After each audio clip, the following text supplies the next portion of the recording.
Alarm rings out at 7 and you start uptown. You put in your 8 hours for the men that's always been, till it's 5 p.m.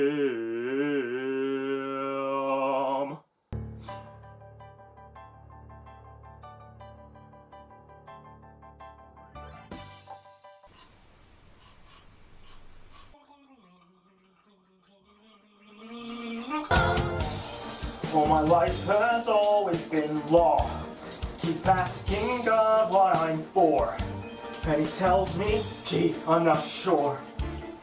Solve that case, kid. Oh, I started life as an orphan, a child of the street, here on Skid Row. He gave me work, a partner, a case as a job, treats me the best, calls me a Bob, which I am. My name is Detective. My name is Detective. Are you finished? That'd be great. I'm in the shower, so that'd be great. My name is Please.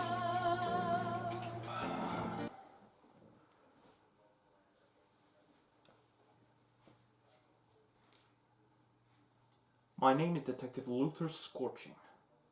And since my partner left me because I was too hot-headed, I've become a lone wolf. A phrase I never really understood. Spending 3 weeks in a forest didn't help me understand it any better. They just wouldn't accept me into their pack. I tried. I tried mating. I tried everything. It's just too stressful. When I came home, I had a dozen missed messages. They were from my boss telling me to get to the station pronto. He had a case for me. So, here I am. Down on Skid Row. June 15th, 1985. 6 years after the last Skid Row stabber incident. He killed 11 people and sent local police on a tirade of searching, but they never found him. So, they did what they could.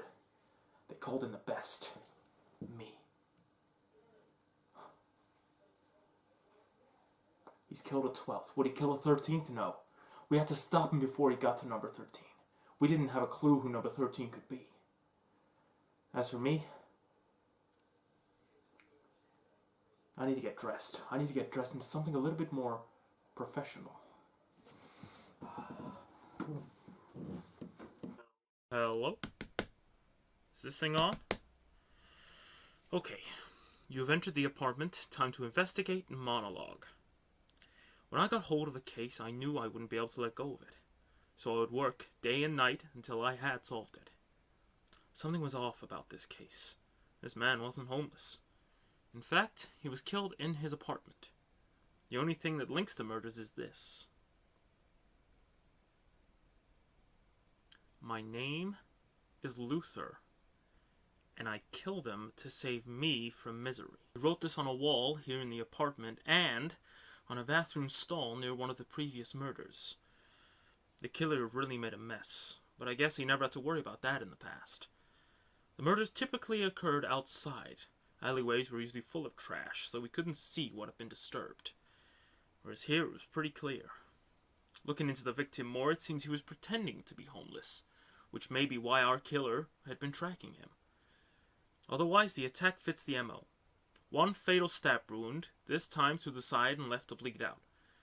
I need to look in depth at this crime scene to see what evidence is hidden in the rubble of the attack.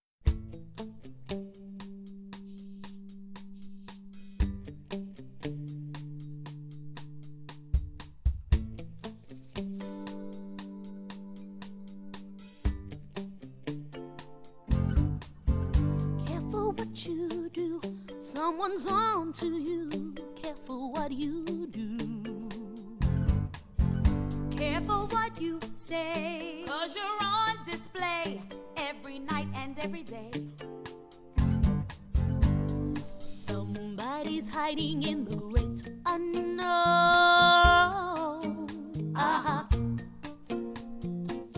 And every time you think that you're alone, somebody's eyes are watching. Somebody's eyes are seeing you come and go. Somebody's out there waiting for the show. You've got no disguise from somebody's eyes.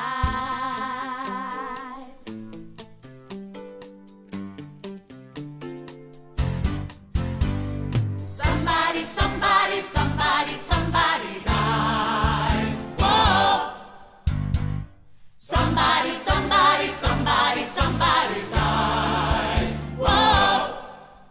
From my in-depth analysis of the crime scene, I have discovered exactly how this murder happened. The attacker kicked the door in, the door swung open, which caused the victim to jump to his feet.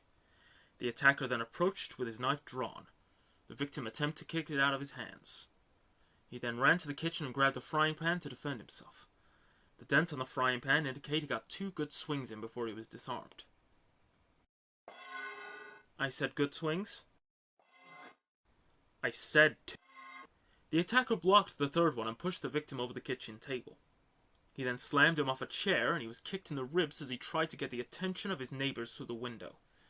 The attacker then stabbed him in his side and watched him bleed out. The important part to note here is he stood and watched. We know that due to the boot print left on the floor. The only evidence we've ever gathered on the killer over the years, and something that could help us solve the case. Now, to end the recording and call my boss to show him what I found.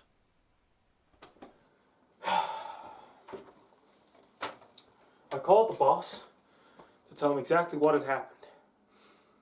He said, Luther, recreating the crime scene is a really good idea, but don't do it at the actual crime scene. Apparently I contaminated all the evidence. Looks like the killer's gonna get away again. I've been racked with guilt thinking about how this is all my fault.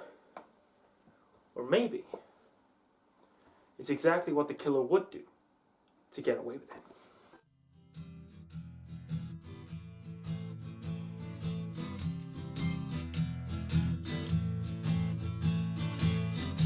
Everybody's gotta live,